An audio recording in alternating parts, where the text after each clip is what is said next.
Take a classic franchise, add in an action movie star, and throw in all sorts of new high-tech gadgetry, and you've got all the ingredients to make a great game, right?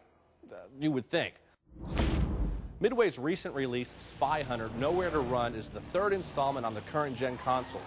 Unfortunately, the third time is not the charm for this title. New to the series is the ability to take Super Agent Alex Decker, voiced and modeled after Dwayne "The Rock" Johnson, and venture outside of the Interceptor for some third-person shooter and melee action. And while driving around the Interceptor, shooting and blasting at just about everything in sight is still fun, it's nice to finally get to see and play the man behind the wheel. But the sluggish controls and a poor camera in this mode help quickly diminish the game's overall score. Sure, the effort was there. Decker has the agility you would expect of any modern-day super agent, shooting, dodging, and even pulling off some nice finishing moves.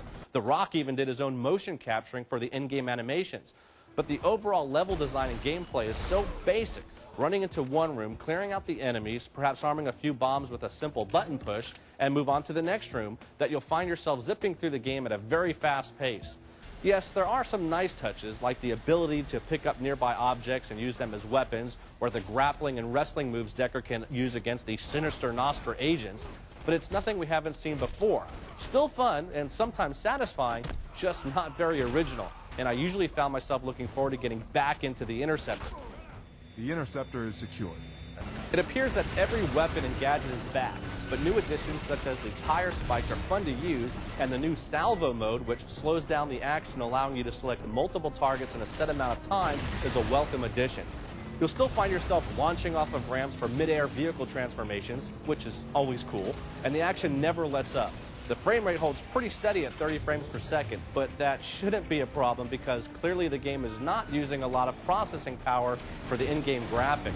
They're not awful, but the bar has been set by so many other developers on this current crop of consoles that it is a bit disappointing not to see that same level of polish from the folks at Terminal Reality, the game's developers.